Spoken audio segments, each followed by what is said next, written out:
in life. Whether it was the mountain or myself which was haunted, I cannot say, but I saw similar optical miracles during this periplus across the mountain, and they confronted me at least once every day. Maybe I was born with a body as tortured and counterfeited as that immense mountain, but it was a body whose obsessions might be useful. And it occurred to me in the mountain that it might be just useful to have an obsession for counting. It wasn't a shadow, but I had counted it.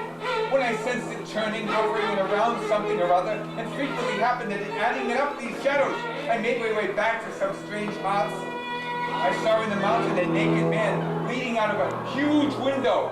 His head was nothing but an enormous hole, a sort of circular cavity, which successively, and according to the hour, the sun or the moon appeared.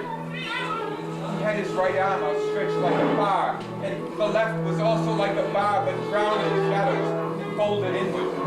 His ribs could be counted. There were 7 on either side. In place of his navel, there gleamed a brilliant triangle made of what? I could not really tell. It was as if nature had chosen this mountainside to lay bare her imprisoned flints. Now,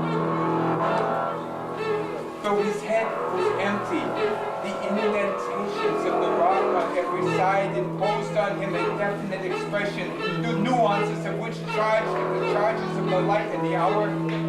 This forward stretching right arm, edged with a ray of light, did it not point to any commonplace direction?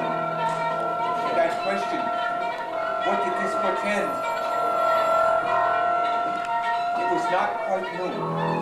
I encountered a vision. I was on horseback and rapidly approaching. However, I was instantly aware that I was not dealing with graven images, but with a predetermined play of light which had superimposed itself on the stone.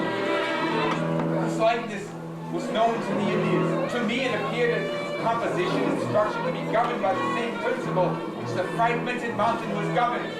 In the line that arm made, I saw a rock-girt village. And I saw the stones that all had the shape of a woman's bosom, 2 breasts, perfectly delivered. 2! 8 times.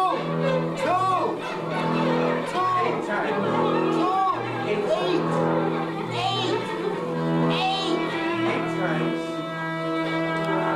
8 times. 8 times I saw the repetition of a single rock, which cast 2 shadows in the ground. 2. I twice saw the same animal head, holding its own likeness in jaws, devouring it. I saw dominating the village a sort of huge phallic tooth with 3 stones at its summit and 4 holes in its outer face. And I saw, according to their principle, all these forms passed little by little into reality.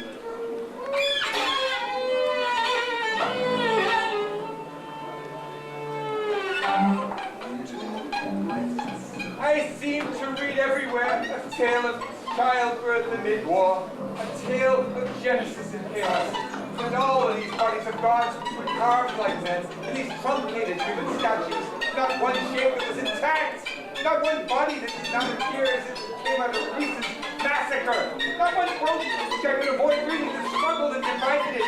I had found drowned men, half hidden away by stones.